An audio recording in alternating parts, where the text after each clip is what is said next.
It's Friday. I'm Dale Matthews, and I'm joined by Mike Jones. Hello, Mike. Hey Dale, how you doing? I'm doing okay. One person that's not doing so well is Judy Ahrens. We we witnessed Judy being kind of beaten around the neck and shoulders the other day by Keith Heck. What had happened was that she came to a weekly business session, and as many of you know, sometimes the weekly business session has no audio at all. And Judy was thinking to be helpful to the public that she'd hold up a little sign saying, if you can't hear anything, here's the number to call. Somebody had suggested that maybe she should just tell them from the podium. That's a really great suggestion. When there's no sound, you just get up to the podium and tell people what to do. Yes. They can't hear you if you say that. Oh, okay. So you have to hold up something. Right? So I made her a T-shirt, and I wore it this last Wednesday saying, no sound and what number to call. Yeah, that was pretty funny, by the way. Thank you. Thank you. Well, I'm giving it to Judy, and she's going to wear it this next time, and maybe we can good. convince Mike to wear it another time, and maybe even Bill Hunker at some time in the future, Yes. because, they're good public servants, and they care about such stuff anyway. So Judy had brought it. She didn't bring a sign. She brought a whiteboard. Okay, it's kind of the same thing, Judy, but she was trying to be nice. And so she brings in this whiteboard, and boy, Keith Heck is like, well, yeah, and she's like, well, this isn't a sign. He's saying, okay. Right up to that point, it's kind of like, all right, you're being a little tough, but we kind of understand what the rules are, Keith. Okay, it's a kind of an extrapolation of the rules. And then he said, now you can't speak at all. Hey, wait a minute. What's up with that? So let's watch the way that he started out generally okay, sort of maybe a little too much, but then he just couldn't help himself. Let's see that footage. Anyone else? Yes, Judy.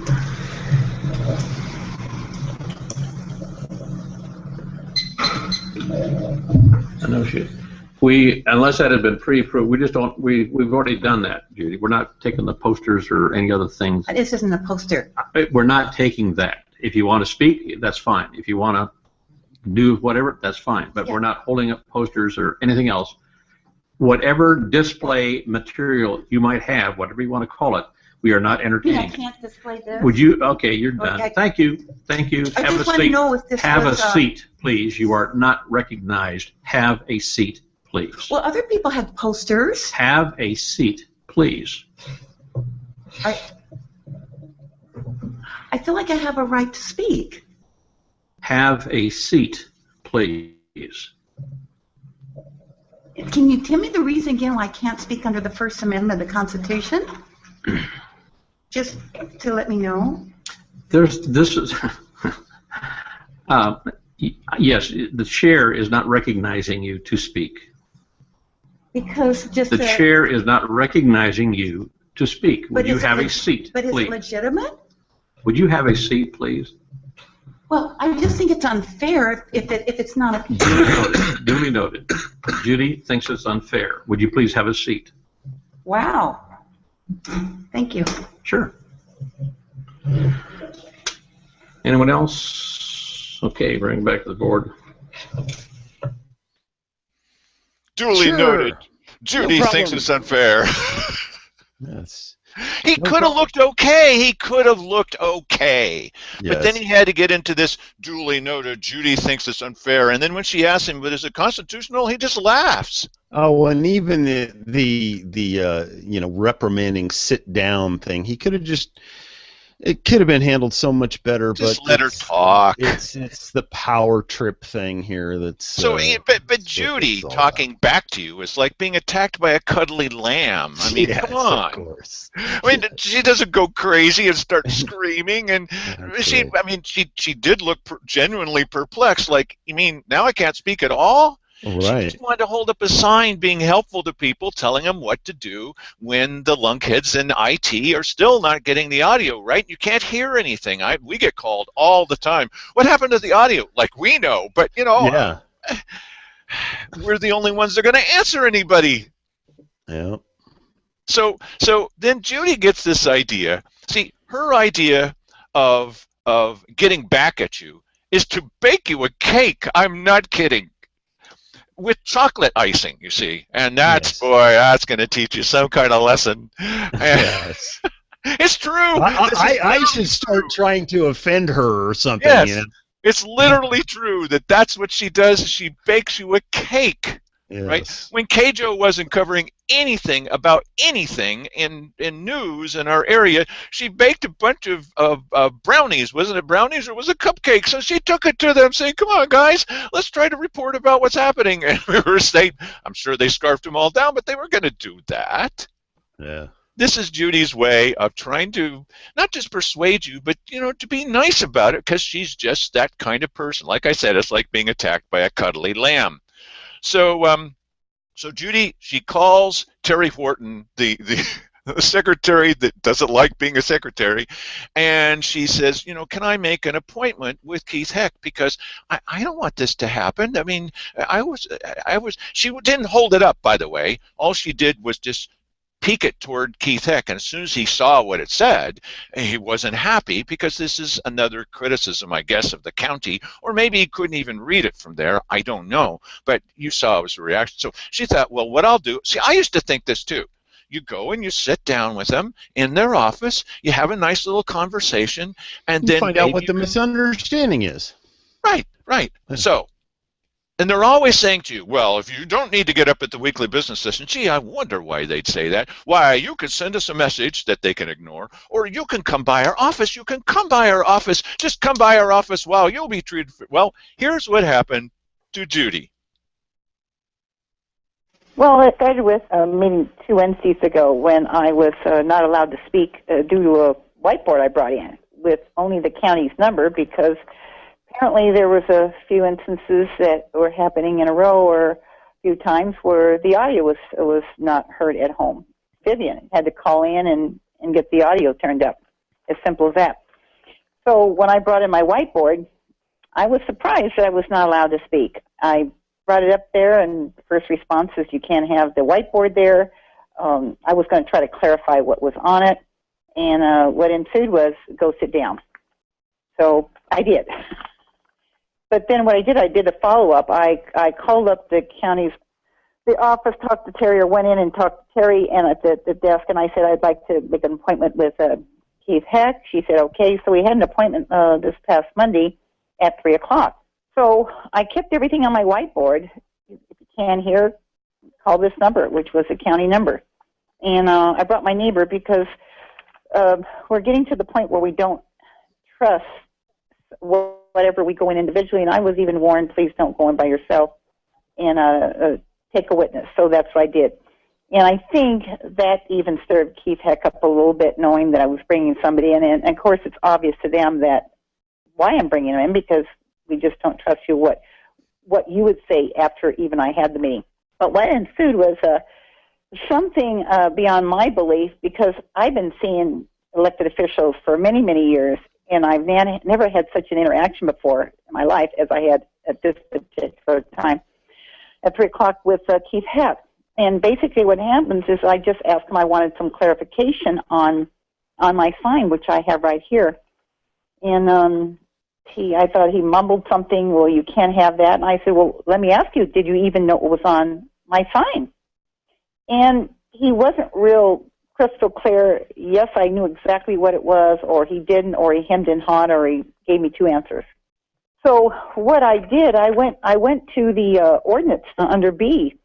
And if you don't mind me just reading it, I told him that I was in compliance with the ordinance. I said, it says B, takes part in or encourages audience demonstrations, such as applause, cheering, display of signs.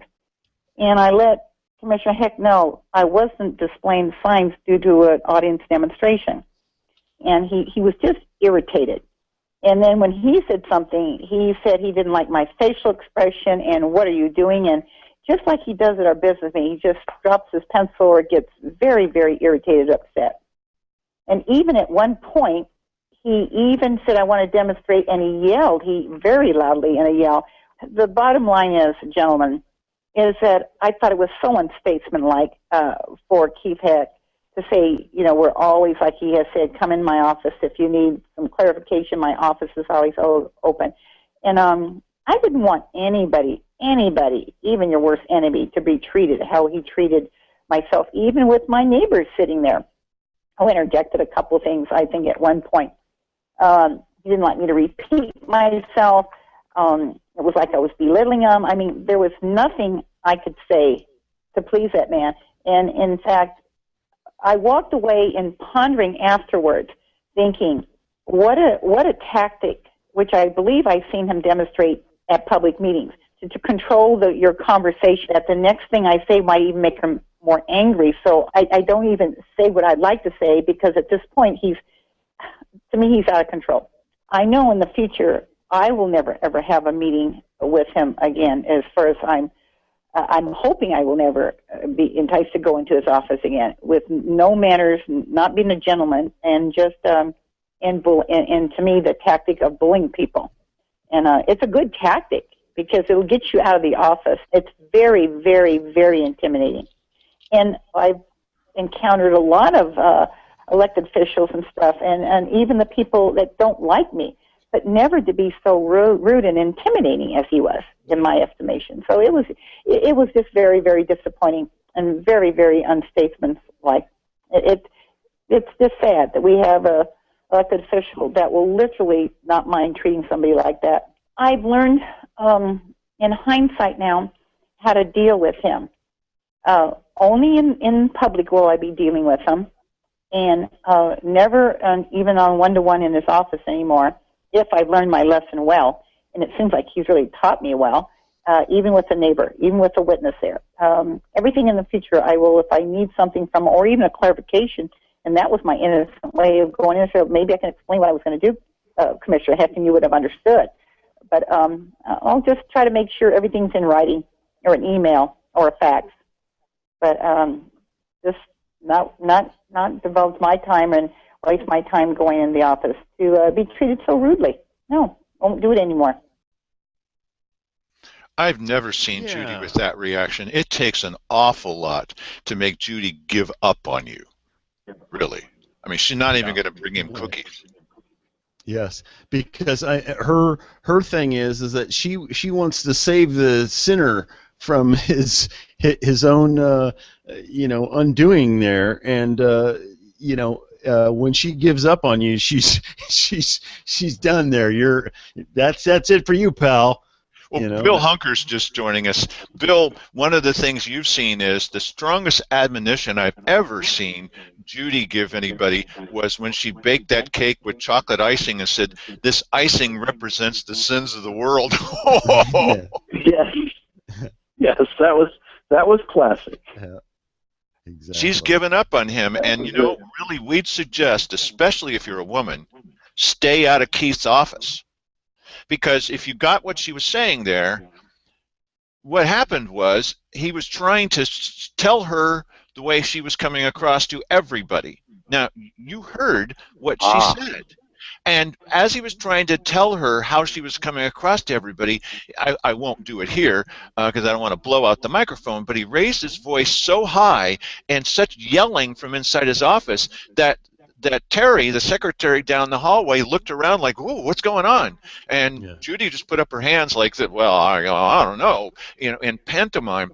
He was yelling at her to try to say that. Now, when you heard her speaking there in that little lammy voice, did that sound to you like she was yelling at anybody? Yes. I've never heard her yell. Yeah, certainly not. In fact, I think she'd probably have to have classes to learn to yell. Yes. This was, I mean, who knows? Voices may have gotten a little higher in the office there, but I suspect that this is just more of Keith. This is more of who Keith is and what he does, and I suspect if he thinks that he can intimidate you, that is what he is going to try to do. I mean, Dale has experienced that. And Judy too, and we've seen it. If you just go to the weekly business session and you just happen to be there, you can catch a piece of that in the way he treats somebody else. Well, you've seen Oh, me speak. he jumps out of his chair almost to explode at people in his first year. Yeah. That was just surprising to so many of us, how he would just tear into people. And I think finally somebody talked to him because he started slowing down and not doing it. But if he gets irritated and you challenge him, he just has a very difficult time letting it go. He has to come back. But he's so easily challenged. I mean, what I mean is, it doesn't take much for you to say. Both he and Cheryl Walker have accused me. Now, you've heard me speak. You've all heard me speak many times. Okay, so I'm full of beans. But am I a potty mouth? Really? Am I using expletives that need to be deleted? A potty mouth doesn't use the term potty mouth. that would cinch it right there. You're right, Mike. That's right. One of my favorite things. You don't have to go any further. Go ahead. I'm not a potty mouth. One of my favorite things about Sandy Casanelli is she'll say, he just doesn't give a rat's rear end. Really? Yeah. She can't even say that because that's just not who she is. A rat's rear end? Okay, so she needs to take some lessons from Mike. But my point is that right, yeah. It lacks a little impact. Nobody, as Dennis Webb, people are going crazy and they're yelling. No, we're not. What we're saying might not sound very nice to the commissioners because we've actually caught them. If you just have any guesses, what did Keith say when we just put up a videotape of what he said? He said that we had inserted words into his mouth, that we had faked the tape, that we had highly edited the tape to make it sound like he had said something dumb. Yes, but you know what? I mean, the source of this type of thing is, listen, it happens even in my own family. There are times if I strongly word something, my wife will accuse me of yelling at her. I'm not yelling. Yelling is like, wow, I mean, I haven't yelled in years. That's where you get up at the top of your lungs and you're in somebody's face. That's yelling. Yeah. But the thing is that quite often when you have a point, you're making a point emphatically, and people find it offensive, they will ramp it up in their mind to he was yelling, screaming, and Dale's favorite phrase, gnawing on the furniture. Well, one last thing I'd like to say to sum that up is, I can understand that if we catch them in an out-and-out lie, I mean, there's no two ways about it. I mean, you can use the English language properly. If we catch them in an out-and-out lie and mention it to them even in a low voice, they're not going to like that. But he's intimidated by Judy. He thinks that Judy was yelling. You just saw the video. Did you think that Judy was yelling? No. No, not even once. No. No. Yeah. Okay, so Bill is here for yet another reason. What is that other reason that you're here for, Bill? We had quite a bit of discussion this week in various circles about property crime, and I hadn't broken out the property crime specifically from the uniform crime. I had total crimes generally in everything I've been doing. So I spent this week and broke out all the property crimes for both the county and the city from 1995 to 2012. And it was interesting and about what I thought it might be, but there was a couple of surprises, and one is that the property crimes in Grants Pass, I have to hand it to them, from their high in 1995, they are down 49% in property crimes over that period of time, which I think is terrific. And in line very much with what goes on in the state of Oregon throughout, as they've taken care of that. This county has been the same, much fewer crimes, but they've been the same in general. They've had a little more up and down when you look at the graph, but they're down 46% from their high in 95. The Grants Pass was high in 95 in property in county was 97. I misspoke there. And so it is something that people we hear there's an awful lot of property crime, and property crime is up. It's up in in Jackson County, and it's up in Douglas County, as well as Josephine. 5-year highs for all 3 counties in property. And when you'll find that starting to happen was in 2008, when the economy took a hit and people readjusted their lives to try and compensate and make it through. The property crimes began because anybody who was on the knife edge at that point fell off. And then they, the people do what they have to do, some of them to continue. So I think property crime is up all over. There's also been an interesting thing, and Mike, I think we had to talk about this also. The dark numbers have come up as the magic solution for all things unknown. Yeah, it's the argument for people who say that, well, they go so far as to say that most of the crime in the county is unreported. Most of it, okay. Yeah, that's what they say. Well, I think that there's a good case to be made for dark numbers. I often read throughout the years of the cases that are finally brought out where there's been a rape or such a sexual misconduct in a family, an uncle, a relative. No. Wait a second. That's completely different. If you've got someone that's embarrassed or feeling guilty somehow, misplaced guilt, that they've been raped by, maybe I enticed him with what I was wearing. You don't entice someone to steal your car because of what you're wearing. And you don't leave it out. You don't withhold because you're so upset with the sheriff. I'm just not going to report it even to my insurance company. Come on. Right, exactly. I was going to say all those dark numbers would never, not a bit of difference would have been made if we'd had 1,000 cops on the street. Right. Those are personal, internal things that people will always have to deal with first before they ever would go to authorities. And essentially what Bill's getting at is that it doesn't matter what happens. There will always be these, quote, dark numbers of crime, and there's always going to be unreported crime. That's just the way it is. Yeah, but to listen to the sheriff and to the pro-levy people, Bill, to listen to them, we have to be suffering from aggressive non-reporting. There are people who are so upset with the whole system. Why? Now that my chicken coop's been stolen, or they stole my horse, or they took my car, or they hijacked my business, I'm just not going to report that, not even to my insurance company, because you have to put in a police report before you can file for any insurance. Why did you buy insurance if you're never going to report anything? So I'm going to keep it secret from everybody, because correct crime statistics will raise the number of that make people feel like it doesn't make any sense to not report anything. I get the idea that sometimes people don't report things, partly because they feel, hey, I'm going to solve this myself. Not solve the crime, but I'm going to take care of this myself. But we would have to be suffering from this, as I said, this epidemic of aggressive non-reporting. Of people think, okay, let's all just not report things. Come on.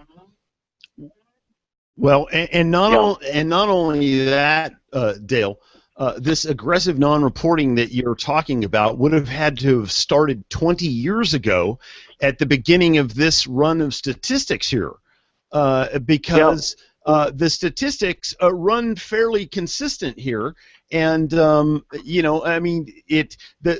trend is steadily downward, but it's clear that the graphic? Yes, I do. I have all 3 of them. Which one do you want me to put up? The county, do the county's property crimes graphic. Okay. And that one, if exactly what you're saying out there, between 98 and 99, there was we dropped from 47 down to 40 in 97, 98, then 40 down to 28 in 99. So evidently in 99. There was the beginning of the conspiracy to not report crime. Yes. I never heard a thing about there being any kind of problem with funding in 99. In fact, they were building and had already agreed to build a brand new jail, which was completed in 2000, and they continued not reporting crime in 2000, 2001, 2002, and in 2002, we find almost identical numbers In fact, in 2002 and 2011 are identical. 2003 and 2012 are only 1 point off per thousand. Right. And so they must have started way back there to say, oh, I'm not going to report crime anymore. And then evidently they decided to start reporting again in 4 and 5, and then they said, no, we won't report anymore. I mean, it's illogical. Yes, there are crimes that are unreported. I tend to feel that now, in this day and age, with insurance and deductibles, that a person will end up having, a mailbox smashed. Is that a crime? Absolutely, that's vandalism. And so you have a $500 deductible and your mailbox is $125. Are you going to go down and go through the hassle of filing a police report and all that takes? Are you going to walk down and buy a mailbox so you don't have to talk to your insurance company, you don't have to talk to your sheriff or your police department at all? You're going to go buy your mailbox and put it back up. Is that an unreported crime? Technically, that would be. Yeah. Oh, yes. And if you have a neighbor that says, well, man, I had that happen. So, yeah, that's the problem with the unreported crimes, the dark numbers. And the dark numbers, when did they start? As soon as there was any crime. Yes. So you add dark numbers to 1995 and to 2000. You add them through the whole time, and what you come out with is an unknown number each time because you don't really know what's going on. You just know that it is going on. Well, Cain slew Abel, and I don't believe that got reported. Well, yeah, that's why we're reading about it today. But okay, all right. Look, so it did get reported, Mike. Oh yes, that's right. I read about it. Look. The thing is this. Let's suppose that all of that's all correct. That they're just nobody's reporting anything. That just crime is rampant, as they've said. Crime is spiking, as they've said. So, what about the Democratic process or the Republican process? When people have had enough, and they've decided it's worth paying extra money rather than putting up with the broken mailbox, then they're going to vote for the levy. And until that time comes, they're going to vote against the levy. So telling the people that they're knuckleheads just isn't doing any good, because that's the way our system works. This isn't North Korea. When you decide that that's the way you want it, it's not like in North Korea where they'll bring it back again and again and again and again and again and again. We don't need the governor telling us, forcing his will on us. We've got a small group of people. We always lose. We want to take the vote again. No again. No again. No again. Hey, stop it. We told you what we feel. Yeah. We've had enough. Then we'll vote for the dang thing.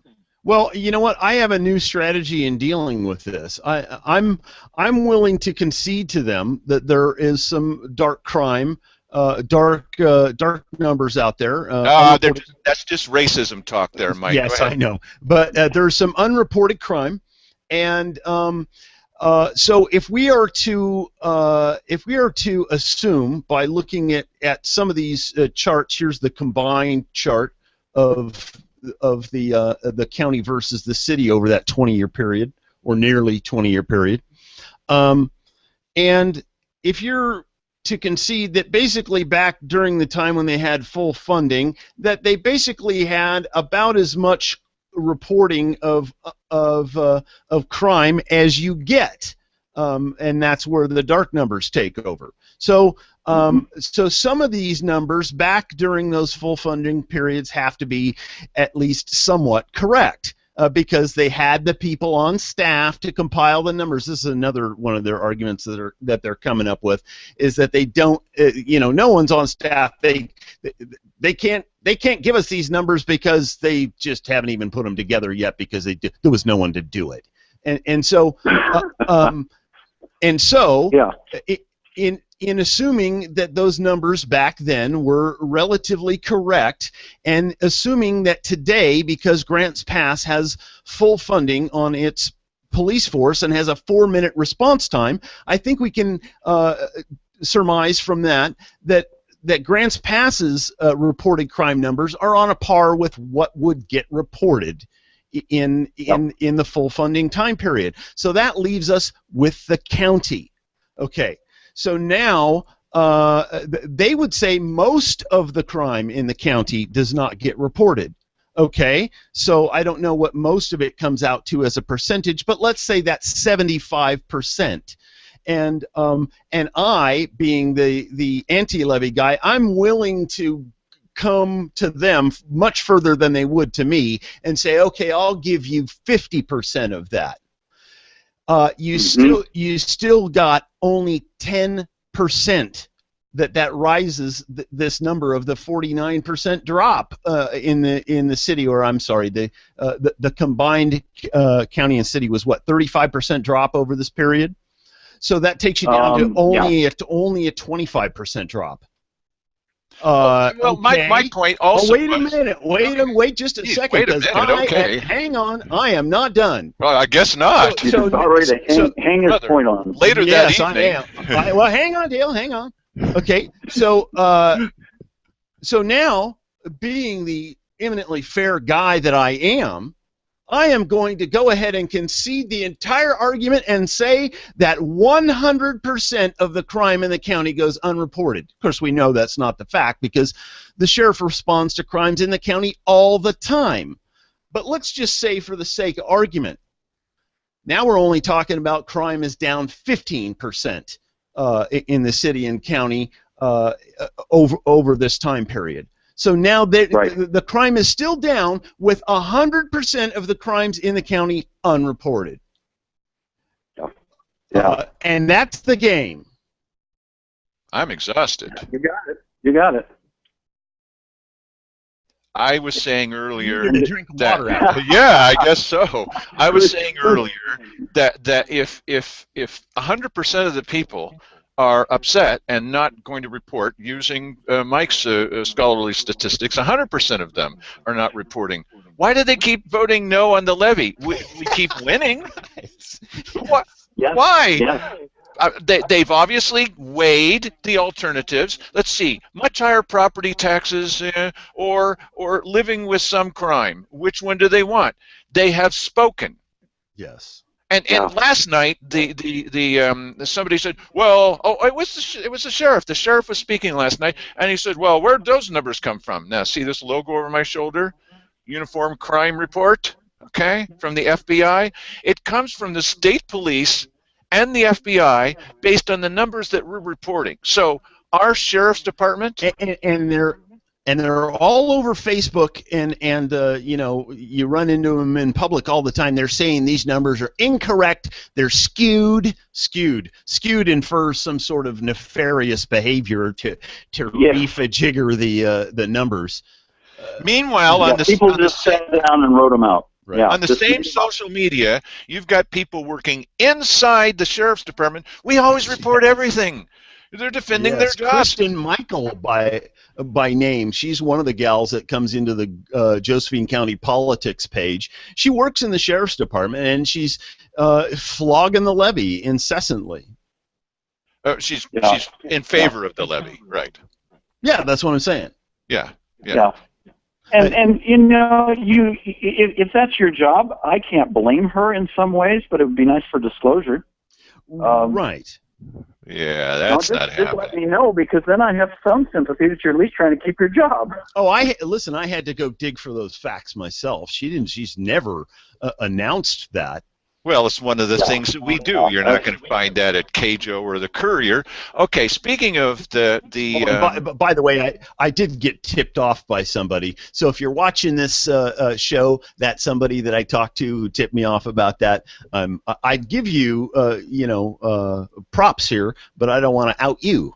So well, we get tipped off by people inside the commissioner's office about how Keith Heck and Cheryl Walker talk to each other illegally and come up with decisions and talk with each other, although they swear that they don't because it's against the law, about how they're going to vote way ahead of time. We've got at least one source right inside the commissioner's offices.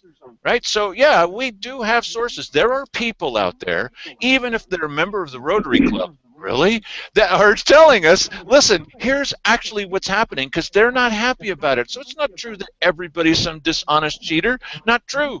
They're not happy about it, and they're telling on their own colleagues.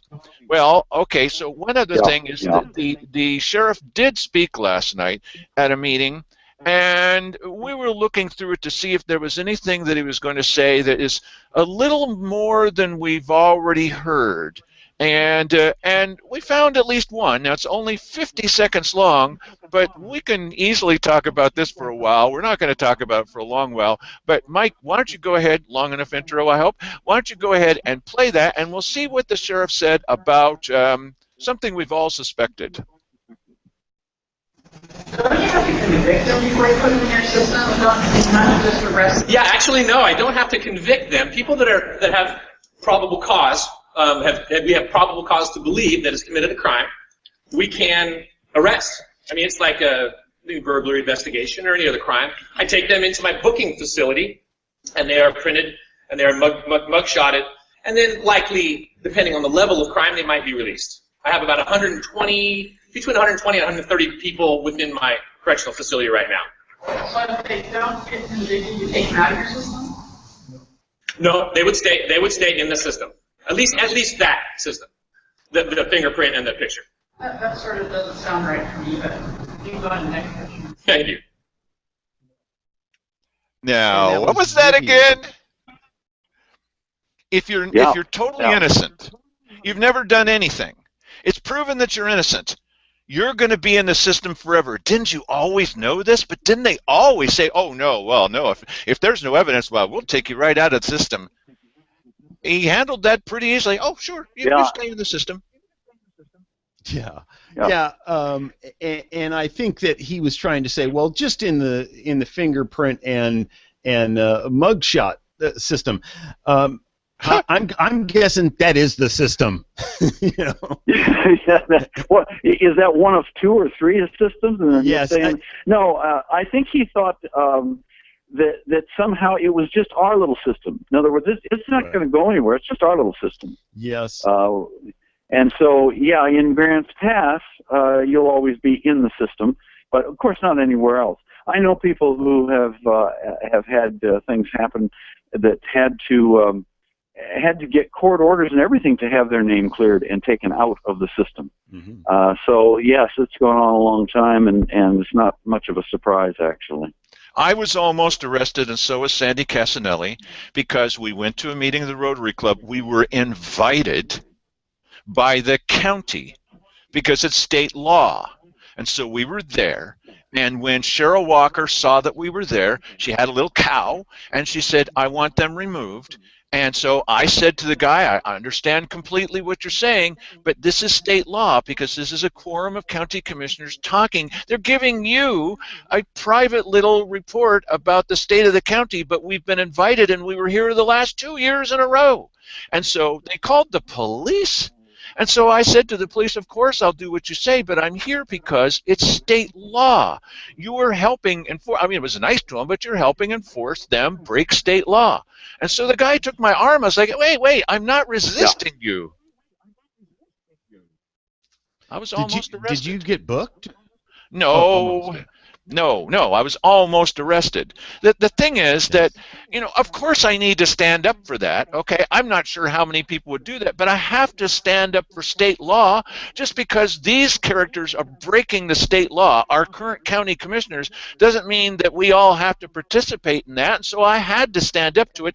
What you have to do is you must always make a complaint. Make sure that you've made your complaint clear, and then obey. But first complain, because you have no way to appeal this later if you don't do this, like we have enough money to appeal, sure. But they know that. And just always make your official complaint and then comply, which is exactly what I did. But I was almost arrested for just saying, hey, it's state law, guy. And so we walk outdoors, and you're not supposed to tape. I said, look, no, I'm allowed to do that. No, you're not. I didn't give you permission. I said, no. It's state law. I wonder if that crime got reported or if Dale's part of the dark numbers. Oh, man. I think that's probably dark numbers on that one. Yeah. Nobody knows the trouble I've seen. Come on. Yeah, and there are other stories out there attached back to Walker on a very similar thing. Yeah, it's there's a lot of fear. I mean, now we have we're holding on by our fingernails, but we do have a deputy in the meeting now, so we can all feel so much safer. Right. Hey, Bill, one thing that we should talk about is there's this fear of I believe it's HJR 21. It's the possibility that there is going to be a $2 minimum laid on the county, and many people are fearing that this $2 minimum, if we pass the levy, that the $2 minimum would then make it $3.40. Can you clear us up on that? Yes, and I had to do some more digging, and I actually have thanks to Tony for taking me straight to the HR bill, which when you read the opening statement of the bill does give you the impression that could happen. But if you go on down into the body of the bill, the current levy that's in the county when this is enacted, if it's enacted, gets absorbed for the length of time to finish that levy. So if you're 2 years in a 5-year levy, you go 3 more years. At that point, when the levy drops out, you go up to $2. Mm-hmm. Or even if you were over the $2 and dropped back when the levies drop back, it would take you back up to $2. So it does absorb levies. Now, it would absorb all levies. So it would, in our particular case, it would include the animal levy. Would be a part of the figures, and so because it would be all levies, now not districts, but all levies. Mm-hmm. And there is something, and I'm not educated enough on I can't remember now it's having to do with taxes and a referendum they did that was called 50. Mm-hmm. And it does change. There's some math in there that's kind of magical, and you have to really understand it. But it doesn't really change anything about absorbing levies. Levies get absorbed should this pass. It is a state constitution change. They have to change that. So it is not like they can just raise their hands in the legislature. This has to go to the entire public of the state of Oregon. Right, which is, can either be good or bad, but because of the fact that probably most of the state is paying more than $2 and probably doesn't give a rat's rear end about whether or not we get stuck with paying higher property taxes. I don't know, but I would tell you that at this point in time, I would not let that looming in the background deter me from voting no on the levy, because there's only a 2-cent difference between the outcome of the two. Yeah, it's a 2-cent gamble. Yeah. And the other thing that's unknown, and I don't know the background on this, but it's worth finding out for those who do have the time and energy on how our county home rule charter would affect that state legislature and state change in the Constitution. Because home rule charter does have very unique aspects to it, and I certainly couldn't surmise what they may be, but we are unique in the fact that we have the home rule charter, one of 9 counties, but ours is uniquely ours, and whether there's something written in there or contradictory or something that would help or hurt us, I have no idea, but that would be unusual in the state of Oregon because there's only 9 home rule charter counties. Well, here's the question to you, gentlemen.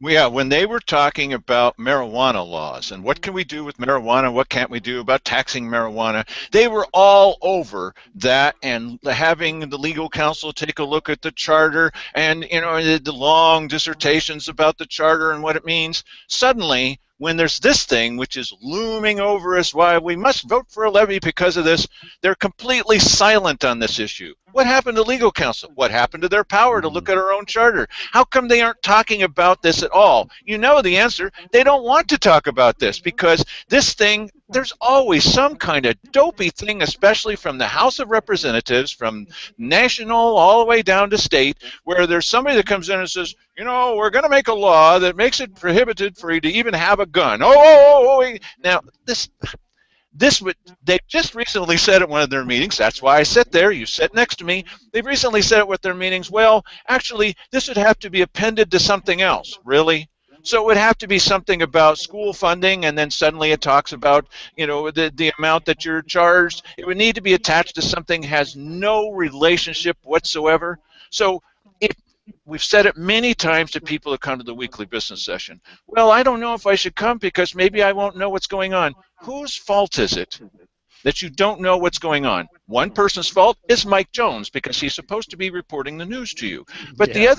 the other people who are responsible for this are the commissioners who could keep you informed about the protections that our charter gives us, but they choose not to.